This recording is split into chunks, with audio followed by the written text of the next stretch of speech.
So today we're going to review The Impossible, the movie about the tsunami in 2004. The family is there in Thailand in some island near the beach, and they're from Japan on a holiday during Christmas. Everything's going well and swell, and then the tsunami hits and the family gets separated. It was pretty impressive, the wave and all the destruction and everything. It was pretty realistic. I felt like, you know, it was actually happening. I haven't seen a destruction like that since Oprah saw a sign for free cake. So the special effects of the tsunami are pretty spectacular. They look really top-notch.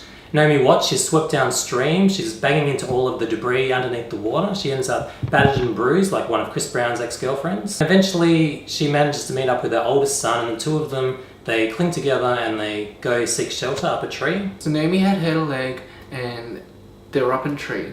Two men come and rescue her, and by rescue I mean painfully drag her through the rubble.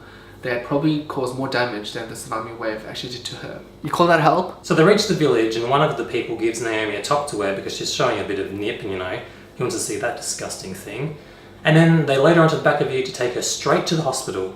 Well, with a quick stop at a tailor and a jewellery shop and a leather factory, then it was straight onto the hospital. Meanwhile, Ewan McGregor's character is reintroduced into the scene, and you now realise that he's actually alive. Hooray! So he starts looking for his wife and his eldest son. So Naomi receives some treatment at the hospital, and seeing as her son Lucas is just standing around not doing that much, she tells him to go help other people if he can because she's not going anywhere. And of course, we all know when somebody says that in a movie, they're just about to disappear. So of course, by the time he comes back, Mum's gone, he's shipped off to an orphan tent. Is she alive? Has she died?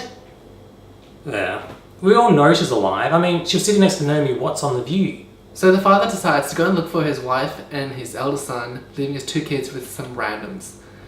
It's like leaving your kid with a priest. You know something bad's gonna happen.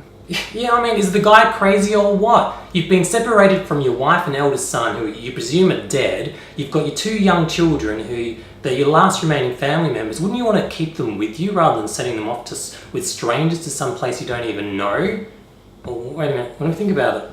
If I was stuck with two children under the age of 5, I'd probably want to escape from them as well. So what he does is search through debris, searches through the dead body pile. It's like, go to the hospital, you know, hopefully they're alive. Have some faith.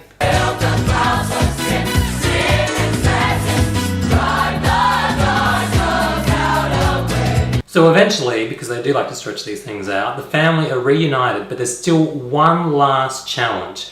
And that is, will Naomi Watts survive another operation? Because she's looking pretty shit. I mean, she looks worse than Donald Trump's hairpiece. Will she survive? Who knows? No, of course she survives. As we said before, she was on The View. And therein I think lies a problem with this movie. It's knowing that by the end of it, they're all going to be reunited and it's going to be happy families again. I mean, yeah, there were some disturbing scenes, like all of the dead bodies, the destruction, and Naomi Watts' nipples, but you knew that everything was going to be good by the end. And I think that's what, you know, lets this film down. Hollywood movies are just like Thai massages. They all finish with a happy ending. So you like the movie? Yeah, I thought it was okay. Not the best, and not realistic enough for me. And it was alright. Naomi Watts did okay. I'm not sure if she deserved an Oscar nomination for that though. I'm going to give it a 5 Naomi Watts nipples out of 10. That's pretty good. Yeah, I thought it was average as well, so I'm going to give it 5 Naomi Watts nipples too. So that's it for Chris and Austin review. We'll catch you next time.